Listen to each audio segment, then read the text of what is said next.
Hi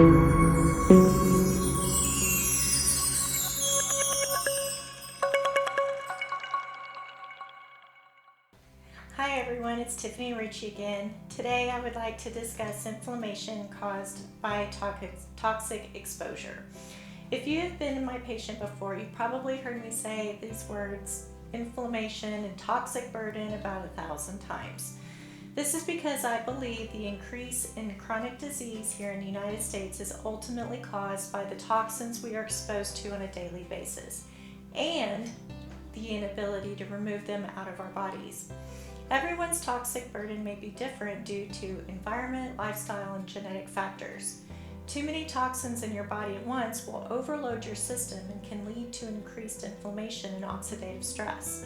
If this is difficult to understand, I like to use the toxic burden bucket analogy. Imagine a bucket that you're continuously filling with toxins. As this bucket fills, it must also be emptied to maintain balance or homeostasis. If the toxic exposure is too high or the detoxification process is too slow, then the bucket will eventually overflow.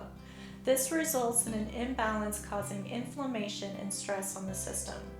Inflammation most always leads to symptoms, and in time, the body will no longer be able to compensate for this imbalance and then progress to disease. So what are we supposed to do to support this system?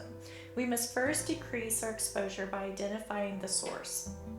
The most common sources include what we are exposed to on a daily basis. The number one cause is what we put in our bodies every single day: food. Everything we consume is either a source of healing and health or contributing to our inflammatory burden. My rule of thumb is, if God made it, then it is good. If man processed it and added chemicals, then we should avoid it. There are exceptions to this rule, of course, but it's a good one to fall back on when in doubt. The second source of toxicity is our environment.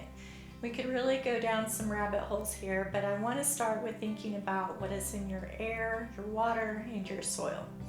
This may be one of the biggest areas of toxins because our bodies can breathe in and absorb in unintentional metals, microbes, and chemicals. I have treated many patients over the years and have seen an unsurmountable amount of mold, lead, and pesticides that were not naturally eradicated from the body. And in many cases, the patient didn't even remember having exposure to these toxins. Another important source of inflammation to note is stress. This may be one of the most underestimated sources as well. I admit I'm guilty of this. I'm fine, it's fine, everything's fine. However, stress has a profound effect on the microbiome of our gut, the pH of our body, neurotransmitters, and adrenal response, all of which can affect the metabolism. Self-evaluation and learning coping mechanisms can decrease stress. Easier said than done, am I right? Ineffective sleep is our fourth contributor to our toxic burden. When you sleep, your body undergoes a series of changes that enable the rest that is vital to our overall health. Sleep allows the brain and body to slow down and engage in processes of recovery, promoting better physical and mental performance the next day and over the long term. Virtually every part of the body experiences notable changes during sleep.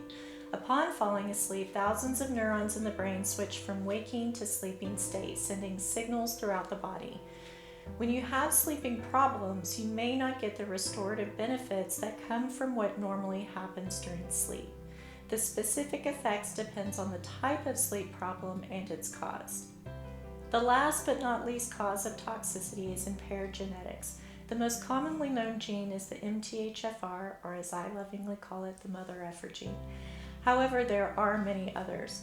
Polymorphisms can cause impaired mechanisms of metabolism, including detoxification, neurotransmitter production, which can lead to many diseases. It is important to note, however, that carrying certain variants of a gene is statistically associated with an increase in the risk of the above diseases in others, but this does not mean that it will cause you to have that disease. It just increases the susceptibility to disease when diet and lifestyle factors are not optimal. If you are experiencing fatigue, brain fog, joint muscle pain, IBS, insomnia, weight gain, osteoporosis, and/or food intolerances, and many more, then you may have toxic overload. While symptoms vary from person to person, as a functional healthcare professional, I have learned the value of an upstream approach. I'll first investigate the function of the body with routine labs and have a toolbox of additional functional lab work and tests to use as determined necessary. These include food sensitivity testing, functional stool tests to find gut inflammation from a variety of issues, organic acid testing, micronutrient testing, as well as testing for small intestinal bacterial overgrowth, environmental toxins, mold, and heavy metals. I offer testing services, nutritional support, and more, so contact us at Richie Wellness to see how we can help. Thank you so much for watching today. I hope to see you soon. Have a great day.